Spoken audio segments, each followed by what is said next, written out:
Muslim, Islam ID, Allah my Lord. Welcome back again with our guest, special guest, basically Rabbi Ben Porat, and thank you again, Rabbi, for joining us today. For what I have learned that, and I used to say in this way, that Jews and Muslims here in this country, not only that we share common faith, but also common faith. Historically, we have a lot of commonalities. I have read a lot about the first Jewish immigrant who came to this country. It's not an easy in the beginning. Now Muslims are facing difficulties and challenges. Islamophobia is so high. How do you see this? Well, I think you're right. I think that's a very serious problem that we're confronting, and I think that in many ways the Jewish community and the experience of the Jewish community can be helpful.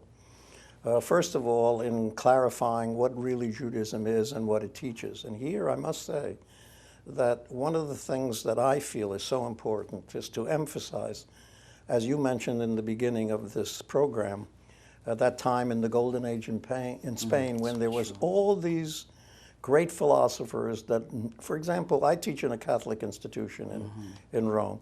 Do you know that in the writings of Thomas Aquinas, there are over 500 references to Muslim authors? Wow. 500 references. Maimonides, who's the foremost Jewish philosopher, is unthinkable without Avicenna and Averroes. Halevi is unthinkable without the Muslim philosophers and thinkers, Sadja. So one of the things that we should be doing is to show the commonalities, especially in the philosophy of Islam and Judaism. That's the first thing. Secondly, I think we should really clearly enunciate that Islam is a religion of peace, that it values peace, that it wants peace, and those people who claim that it's primarily interested in war and in conquest and in conversion, of converting the world, they have to be said, look, this is not true Islam. There's got to be a way of restating or representing Islam in the United States by going to the foundational texts and showing how in these texts you have deep concern for compassion and for love for one's fellow human being.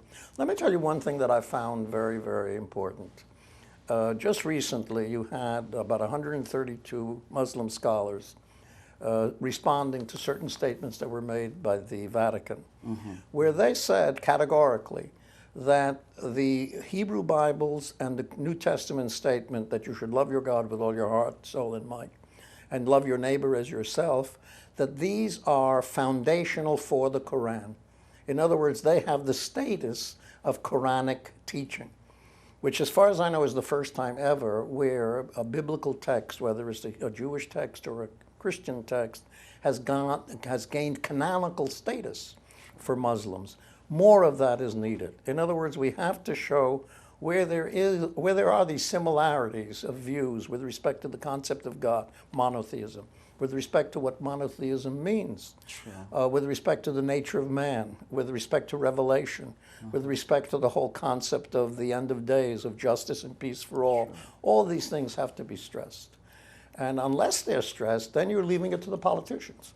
And all the politicians want to do is get elected, and all the media wants to do is to get people to read it and view it. And then they'll not really present it as accurately as we can. Mostly sensational news. Exactly. Okay. So I think this is very important. And so not only that, Rabbi, but if we come back to the Holy Quran, in fact, we found that the Holy Quran acknowledges the Torah, acknowledges Moses and other prophets of God, and I think that should be the link between people. And also Jesus. Yes, Jesus. Peoples of certainly peoples of religion. We acknowledge the Injil, the Bible of Jesus, and I think that is something that should connect us together.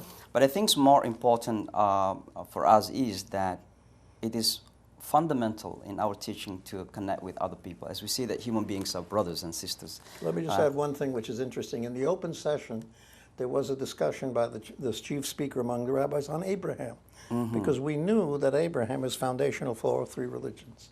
Sure. So the Holy Quran basically says that we created you from a single male and a female, and we made you into nations and tribes so that you get to know one another. Now, getting to know one another basically is not only to know our neighbors, but to engage our neighbors and to be receptive and open to our neighbors. And I think this is the time right now. We are living in the 21st century, the globalized world. Dialogue and partnership is not only necessary, but it is our our needs, the needs of the time. It is our survival, basically. Yes. So, Rabbi, I thank you so much, and probably the final words to our both communities, Jews and Muslims. Well, it's interesting that it says in the Midrash, it says, and even in the Mishnah, it says that he who saves one life is as if he saved an entire world. And he who destroys one life, it's as if he destroyed an entire world. That is not only in the Jewish teaching, but it's also in the Muslim teaching. That is in the Quran, absolutely. This is mentioned in the Holy Quran. And in fact, the Holy Quran basically mentioned that this is the Israelite teaching. It's taken from Israelite teaching, and it's transferred into the Holy Quran. Because so that should unite us. We see the continuity of the teachings of God through Abraham, Moses, and Jesus, and Muhammad. And that's basically unite as a human being. Rabbi, thank you so much again. It's an honor it's a joy to be with you today. And always it is a wonderful thing to see our brothers and sisters of different faith who come and join us and share with us their wisdom. And thank you so much for watching, and hope to see you again soon. Brothers and sisters, this is the first of the series of interviews with our interfaith leaders in these coming sessions. And I'm delighted that you're joining us. I thank you so much for this opportunity, and please join us in the future. And hopefully you can get benefit, as the Prophet Muhammad ﷺ said, you can learn wisdom from anyone else. Al-wisdom or hikmah, dallatul mu'min, anna wajadaha fahuwa ahaqqu biha. So we are learning from our brothers and sisters of Jews and Christians, and we can share with them of our teachings, al-Islam. And I thank you. Please do join us in the future. Assalamu alaikum wa rahmatullahi wa barakatuh. When I was born, the first words that I had heard were the words of Allah being whispered through my ear. And as I felt Allah's power in my soul, that day Islam took me in its fold. I am a Muslim, Islam my deen.